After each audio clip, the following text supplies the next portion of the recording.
आज इस पावन जयंती कार्यक्रम में समारोह में उपस्थित उत्तर प्रदेश सरकार में मंत्रिमंडल के मेरे वरिष्ठ सहयोगी उप मुख्यमंत्री श्री ब्रजेश पाठक जी, भारतीय जनता पार्टी के प्रदेश के अध्यक्ष चौधरी भूपेंद्र सिंह जी, उत्तर प्रदेश सरकार के पर्यटन और संस्कृति मंत्री श्री जयवीर सिंह जी, पूर्व उप मुख्यमंत्री और सदस्य राज्यसभा श्री दिनेश शर्मा जी, माननीय सांसद राज्यसभा उत्तर प्रदेश के पूर्व डीजीपी श्री ब्रजलाल जी, लोकसभा के माननीय सदस्य श्री अनूप प्रधान वाल्मीकि जी, लखनऊ की महापौर श्रीमती सुषमा खड़गवाल जी, महर्षि वाल्मीकि आश्रम कनवा खेड़ा सीतापुर के श्री महंत सरदार सिंह सुदासी, डॉक्टर भीमराव अंबेडकर महासभा ट्रस्ट के अध्यक्ष डॉक्टर लालजी प्रसाद निर्मल जी, विधान परिषद के माननीय सदस्य श्री मुकेश शर्मा जी, रामचंद्र प्रधान जी, विधानसभा के सदस्य श्री ओपी श्रीवास्तव जी, दिनेश चंद्र वाल्मीकि जी और भारतीय जनता पार्टी के महानगर के अध्यक्ष श्री आनंद द्विवेदी जी, प्रदेश के कोने कोने से आए हुए अंबेडकर महासभा और महर्षि वाल्मीकि से जुड़े हुए उनके सभी अनुयायी उपस्थित बहन और भाइयों, मैं सबसे पहले भगवान वाल्मीकि की इस पावन जयंती के अवसर पर उनके श्री चरणों में नमन करते हुए पूरे प्रदेश वासियों को इस दिवस की हृदय से बधाई देता हूं। महर्षि वाल्मीकि की जब हम बात करते हैं तो अब भारत के महापुरुषों की परंपरा के भाग्य विधाता है। आप याद करिए, जब उन्हें अपनी लेखनी चलानी थी, तप और साधना से तपा हुआ एक ऋषि जब लोक कल्याण के लिए और मानव कल्याण का मार्ग प्रशस्त करने के लिए किसी एक नई कृति की रचना करने के लिए उस समय के समाज से प्रश्न करता है। प्रश्न एक ही उनके द्वारा होता है और वह प्रश्न उन्होंने किसी और से नहीं, देवर्षि नारद से प्रश्न किया था। महर्षि वाल्मीकि प्रश्न करते हैं कि चारित्रेण च को युक्त, यानी चरित्र से युक्त कौन ऐसा व्यक्ति है जिसके बारे में मैं कुछ लिख सकूं। हजारों वर्ष पहले यह भाव,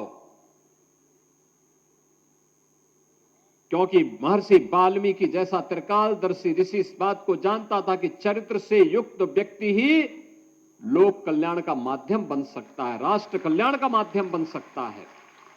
और याद करिए ना, यही बात तो जब स्वामी विवेकानंद शिकागो की धर्मसभा में गए थे, उनकी वेशभूषा को देख करके वहां के लोग हंस रहे थे, विदेशी हंस रहे थे। तब उन्होंने एक ही बात कही थी, उन्होंने कहा कि भाई देखो, मुझ पे हंसो मत, तुम्हारे यहां तो तुम्हारा टेलर मास्टर तुम्हें परफेक्ट करता है, तुम्हें ऐसे दिखाता है कि तुम्हारे पहनावे से तुम्हारी पहचान बनती है। लेकिन हमारे देश में पहनावे से नहीं, हमारे चरित्र से हमारा देश अपनी पहचान को बनाता है। चरित्र हमारे लिए महत्वपूर्ण है और यही प्रश्न भगवान वाल्मीकि के द्वारा देवर्षि नारद से की जाती है कि चारित्र एण च को युक्त, कौन ऐसा व्यक्ति है जो चरित्र से युक्त है। और उसका जवाब भी उन्होंने स्वयं अपने आगे की लाइन में उन्होंने दे दिया। यानी आगे की, जब उन्होंने वाल्मीकि रामायण लिखना शुरू किया, अपने आदि काव्य को लिखना शुरू किया, उन्होंने पूरी कथा को राम पर आधारित किया। तो उनका जवाब भी था कि राम को मैंने क्यों आधार बनाया। तब उन्होंने कहा था रामो विग्रहवान धर्म, क्योंकि राम ही साक्षात धर्म है। बहनों और भाइयों, पूरा मानव समाज कृतज्ञ है भगवान वाल्मीकि का, क्योंकि जब भी किसी भारतीय के मन में कोई संदेह पैदा होता है, वह किसी भी स्थिति में हो, वह गृहस्थ हो, वह सन्यासी हो, वह छोटा हो बड़ा हो, किसी भी उम्र का हो, हर परिस्थिति में उसके लिए एक आदर्श महर्षि वाल्मीकि ने सबके सामने रखा और चरित्र रखा राम का, और को उन्होंने मर्यादा पुरुषोत्तम कहा। आप याद करिए, जो लोग श्री राम को गाली देते हैं वे भगवान वाल्मीकि का अपमान करते हैं।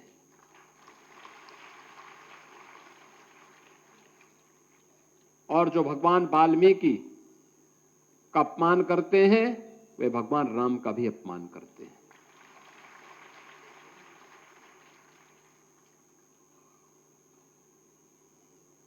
एक ऐसा माध्यम राम के ऐसे चरित्र को उन्होंने दिया जो हर काल, हर देश और हर परिस्थिति में प्रासंगिक है। भाई का भाई के साथ रिश्ता क्या होना चाहिए, पिता और पुत्र के बीच में, मां और पुत्र के बीच में, राजा और प्रजा के बीच में क्या संबंध होने चाहिए, क्या रिश्ते होने चाहिए, यह भाव अगर किसी ने भरा तो मर्यादा पुरुषोत्तम कह करके, यानी पुरुषों में सबसे उत्तम। और वो उत्तम क्यों? क्योंकि उन्होंने एक मर्यादा तय की है हर एक कार्य की। उस मर्यादा की लक्ष्मण रेखा को कभी राम ने उल्लंघन नहीं किया, और यह आदर्श किसी ने दिया तो भगवान वाल्मीकि ने हम सबके सामने प्रस्तुत किया। ऐसे भगवान वाल्मीकि की आज पावन प्राकट्योत्सव है, यानी पावन जयंती है, और जयंती के अवसर पर हर देव मंदिर में अखंड रामायण का पाठ चल रहा है। अखंड रामायण का पाठ भगवान वाल्मीकि की फोटो लगा करके हर श्रद्धालु, कोई भी कथावाचक होगा भारत का, वह सबसे पहली वंदना भगवान वाल्मीकि की ही करता है।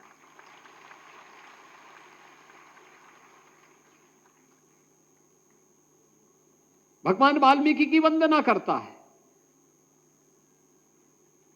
कोई भी कथावाचक होगा, वह जिस पीठ पर बैठता है, वह पीठ सबसे पवित्र पीठ मानी जाती है, वह व्यास पीठ कही जाती है। बहनों और भाइयों, जैसी दृष्टि वैसी सृष्टि।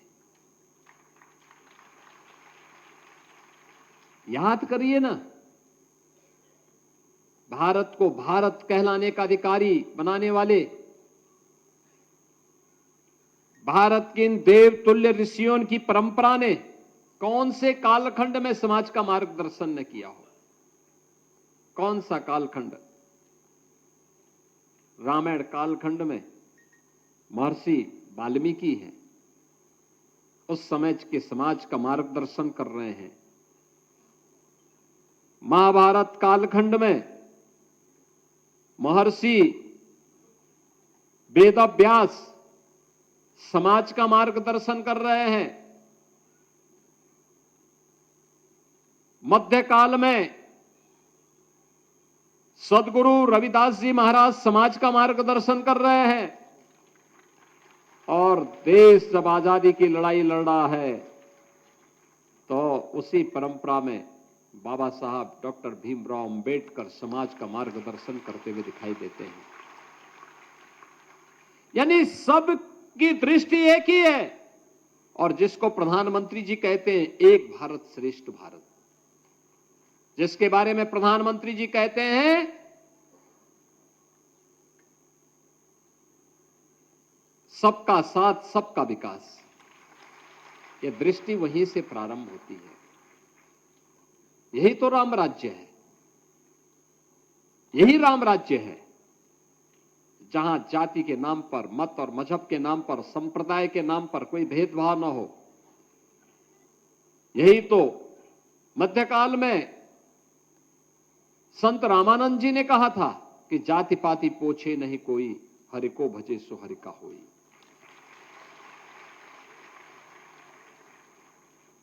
यही तो कहा था, और यही कार्य आज डबल इंजन की भारतीय जनता पार्टी की सरकार कर रही है। जो लोग वोट बैंक के नाम पर जातियों का सहारा ले रहे हैं, इन सब पूछिए इन लोगों से। याद करिए 2012 में जब समाजवादी पार्टी की सरकार आई थी, इन्होंने सामाजिक न्याय के इन पुरोधाओं के बने हुए स्मारकों को तोड़ने की धमकी दी थी। और तब भारतीय जनता पार्टी ने कहा था कि सामाजिक न्याय के पुरोधाओं के स्मारक को कोई तोड़ेगा तो उत्तर प्रदेश की जनता उसको तोड़ के रख देगी।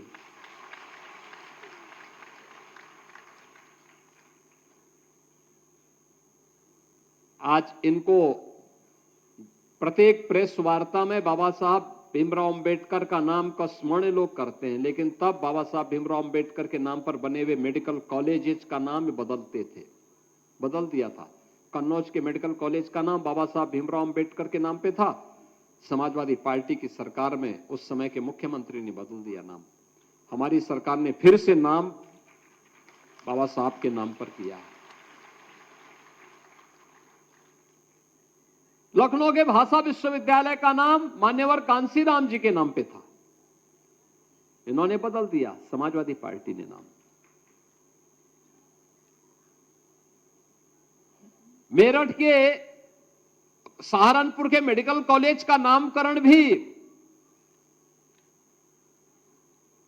ऐसे सामाजिक न्याय से जुड़े हुए पुरोधाओं के नाम पर था, इन्होंने बदलने का पाप कर दिया। बहनों और भाइयों, इनके दोहरे चेहरे हैं। हर एक कार्य को वोट बैंक की दृष्टि से लोग देखते हैं। ये राम और कृष्ण का विरोध करते हैं। भगवान राम का विरोध का मतलब भगवान वाल्मीकि का विरोध, और यही तो ये लोग करते थे। कहते थे राम हुए ही नहीं, यानी इसका मतलब इन्होंने महर्षि वाल्मीकि की भी उत्पत्ति और उनके प्रकट उत्सव को भी प्रश्न चिन्ह खड़ा किया। कहते हैं कृष्ण हुए ही नहीं, यानी भगवान श्री कृष्ण के अवतार को ही इन्होंने प्रश्न के चेहरे में, प्रश्न चिन्ह के घेरे में रख करके महर्षि व्यास की भी प्रकट और उनके अवतार को भी इन्होंने प्रश्न चिन्ह के घेरे में खड़ा कर दिया है। ऐसे ये लोग करते थे, हर एक के बारे में इसी प्रकार की टिप्पणी करते थे। लेकिन ये डबल इंजन की सरकार है। प्रधानमंत्री मोदी जी ने बाबा साहब भीमराव अंबेडकर से जुड़े हुए 5 तीर्थों का निर्माण कर दिया। 5 तीर्थ भगवान, यानी बाबा साहब के जन्मभूमि जहां जन्म उनका हुआ था मऊ छावनी मध्य प्रदेश में, वहां भव्य स्मारक बनाया गया। दिल्ली में जहां उन्होंने सार्वजनिक जीवन व्यतीत किया था, वहां पे इंटरनेशनल अंबेडकर योगी बाबा साहब भीमराव अंबेडकर अंतर्राष्ट्रीय केंद्र का निर्माण किया गया, सांस्कृतिक केंद्र का निर्माण दिल्ली में। उच्च शिक्षा के लिए वे ब्रिटेन में जहां गए थे, उस भवन को जब ब्रिटेन की सरकार बेच रही थी, तो प्रधानमंत्री मोदी जी ने पहल करके उस भवन को खरीदा और भारत से जाने वाले दलित छात्रों के लिए वहां छात्रावास के साथ साथ उनके लिए स्कॉलरशिप की व्यवस्था वहां पर की।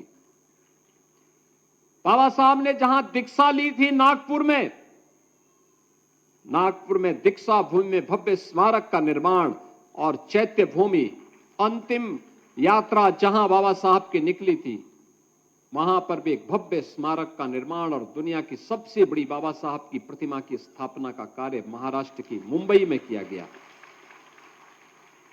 याद करिए ना, अयोध्या में एयरपोर्ट का निर्माण समाजवादी पार्टी की सरकार ने नहीं किया। ये तो हम जब बना रहे थे तब भी विरोध कर रहे थे, और जब हम लोगों ने, प्रधानमंत्री जी ने जब अयोध्या एयरपोर्ट का नामकरण महर्षि वाल्मीकि के नाम पर किया, तब भी समाजवादी पार्टी विरोध कर रही थी, तब भी विरोध कर रही थी।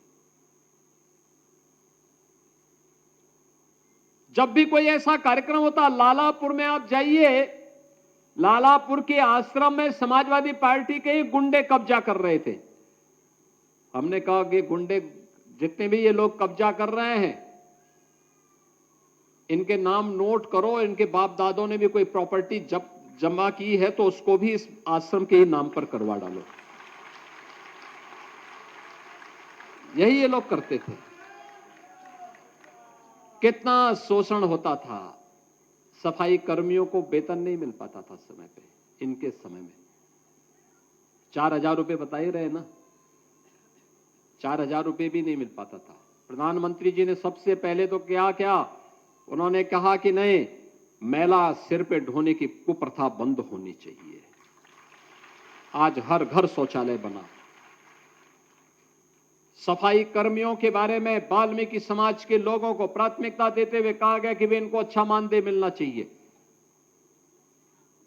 वह भी व्यवस्था आगे बढ़ी। हर गांव में सामुदायिक शौचालय का निर्माण हो, उसमें जो स्वच्छता कर्मी होंगे, आज भी यहां पर तमाम स्वच्छता मित्र यहां पर आए हैं, ये बहनें आई हुई हैं, और इन लोगों को भी मानदेय देने का काम नियमित रूप से करने के लिए हम लोगों ने आदेश जारी कर दिया, नियमित रूप से कर दिया। और अभी जो एक बड़ा कार्य हम लोग करने जा रहे हैं, जो हमने कहा है कि हर सफाई कर्मचारी को, संविदा के कर्मचारी को हम लोग एक व्यवस्था करने जा रहे हैं। अब पैसा आउटसोर्सिंग कंपनी नहीं देगी उनके खाते में, बल्कि सरकार का कॉर्पोरेशन सीधे उनके अकाउंट में पैसा देगा।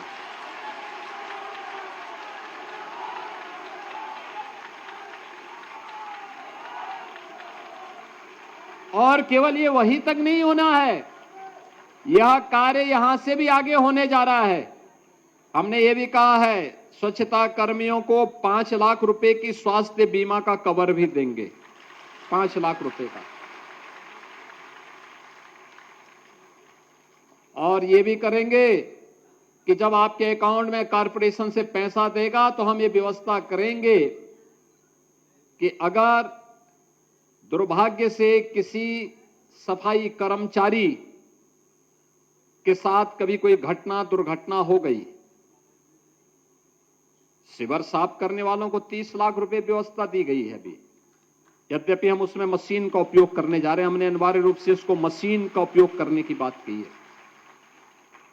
क्यों? वहां मनुष्य वहां जाएगा, मशीन का उपयोग करिए, मशीन से सारी प्रक्रिया को आगे बढ़ जा सकता है।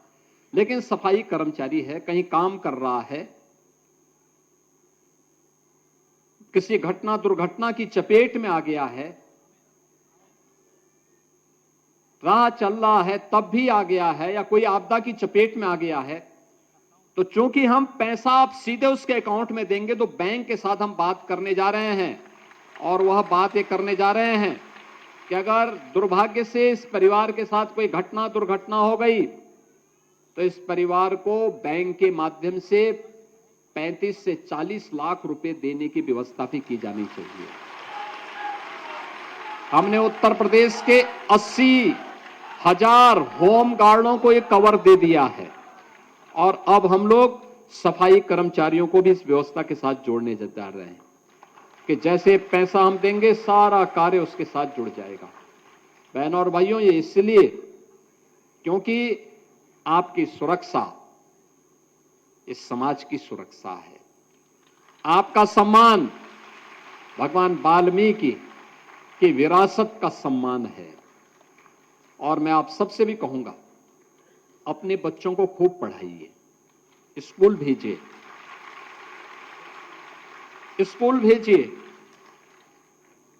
अच्छी पढ़ाई लिखाई करवाइए। वे योग्य होंगे तो समाज में आगे बढ़ेंगे। अनूप प्रधान वाल्मीकि जैसे आगे बढ़ करके समाज में नेतृत्व प्रदान करेंगे। अलग अलग क्षेत्र में उनको आगे बढ़ने के लिए तैयार करना चाहिए और कार्य कोई छोटा और बड़ा नहीं होता है। जो बात यहां पे अभी डॉक्टर दिनेश शर्मा जी ने कही कि जैसे परिवार की अभिभावक के रूप में एक मां अपने बच्चे की गंदगी साफ करती है, उसी भूमिका में आपकी भूमिका भी होती है समाज के लिए। यह आपका बड़प्पन है और आपकी महानता है कि आपने उस कार्य के साथ जुड़ करके भी कभी समाज में कोई विद्वेष का भाव पैदा नहीं होने दिया। सबके साथ खड़े होकर के समाज के लिए काम करते हैं। हर विपरीत परिस्थिति में अपमान झेलते हुए भी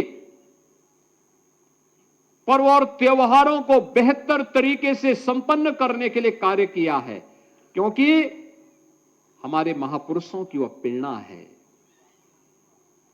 भगवान वाल्मीकि ने हम सबको समाज के लिए समर्पित होने का भाव पैदा किया है और यही समर्पण का भाव तो एक भारत श्रेष्ठ भारत की परिकल्पना को साकार करता है। यही भाव है नेशन फर्स्ट यानी राष्ट्र प्रथम के भाव के साथ हमें जोड़ता है। यही वो भाव है जो प्रधानमंत्री जी के द्वारा राष्ट्र प्रथम के भाव के साथ हर नागरिक को जोड़ने का काम किया जा रहा है। और बहनों और भाइयों, आज के इस अवसर पर जब ये कार्यक्रम आज इतने भाव के साथ हो रहा है, लखनऊ में भी हो रहा है, हर जनपद में कार्यक्रम हो रहे हैं, हर एक जगह बड़े भव्यता के साथ एक कार्यक्रम हो रहे हैं। इस कार्यक्रम को प्रति वर्ष इसी श्रृंखला के साथ आगे बढ़ाने का हम कार्य करेंगे। हर वर्ष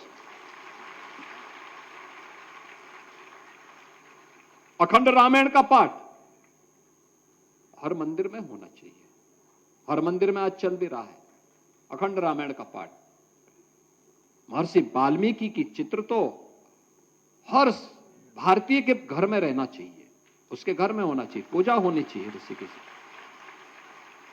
क्योंकि हम जो मेहनत करते हैं वो सांसारिक उत्कर्ष के लिए करते हैं, लेकिन महर्षि वाल्मीकि ने सांसारिक उत्कर्ष के साथ साथ उसकी मुक्ति का भी मार्ग प्रशस्त किया है, राम का नाम देकर के। लौकिक जीवन में भी और पारलौकिक जीवन में भी, जीवन में आगे बढ़ने की प्रेरणा किसी ने दी तो भगवान वाल्मीकि ने हर भारतीय को दी है। और इस अवसर पर आज जब भगवान वाल्मीकि की पावन जयंती है, मैं आप सभी का अभिनंदन करता हूं। प्रदेश भर के वाल्मीकि समुदाय से जुड़े हुए और भगवान वाल्मीकि के प्रति श्रद्धा और सम्मान का भाव रखने वाले उन सभी बहनों और भाइयों का मैं इस अवसर पर हृदय से अभिनंदन करता हूं, अपनी शुभकामनाएं देता हूं और विश्वास व्यक्त करता हूं कि भगवान वाल्मीकि के इन उच्च आदर्शों से प्रेरणा लेकर के हम एक भारत श्रेष्ठ भारत के निर्माण के लिए कार्य करेंगे। हमें इस बारे में बताना होगा, याद रखना, वाल्मीकि समाज हमारा बहुत प्रभावी समाज है और आपको ये भी बताना चाहिए, देश का पहला इंटरनेशनल एयरपोर्ट कहीं बना है तो अयोध्या में बना है, भगवान वाल्मीकि के नाम पर।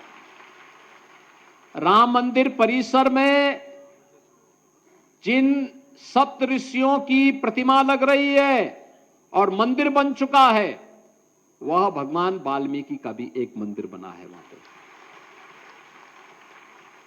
ये सब बन चुके हैं, ये सभी कार्यक्रम आगे बढ़ रहे हैं और हमें इस बारे में पूरे समाज को अवगत कराना चाहिए कि देखिए, ये कार्य डबल इंजन की सरकार के समय, भारतीय जनता पार्टी की सरकार के समय हो रहे हैं।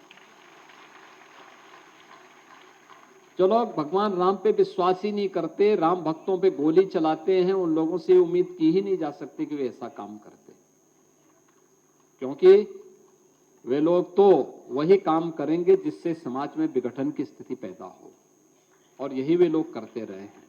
और इसलिए बहनों और भाइयों, आज के इस अवसर पर हम सब प्रभावी ढंग से इन कार्यक्रमों को लेकर के आगे बढ़ेंगे, इस विश्वास के साथ। आप सभी लोग घर घर जाकर के एक एक व्यक्ति को अवगत कराइए, भगवान वाल्मीकि के इस महत्व के बारे में समाज को अवगत कराने की आवश्यकता है। भगवान राम के महत्व के बारे में समाज को अवगत कराने की आवश्यकता है। हमें अपनी भक्ति भाव को आगे बढ़ाना चाहिए, और ये भाव जितना मजबूती के साथ आगे बढ़ेगा, समाज उतना ही सशक्त होगा, और एक सशक्त समाज ही आत्मनिर्भर बनता है, वही विकसित भारत की परिकल्पना को साकार करने में योगदान दे पाएगा। आप सभी लोग उस व्यवस्था के साथ जुड़ेंगे, इस विश्वास के साथ। आपको मैं आज के इस पावन दिवस की हृदय से बधाई और मंगल में शुभकामनाएं देते हुए अपनी वाणी को विराम देता हूं। धन्यवाद। जय हिंद।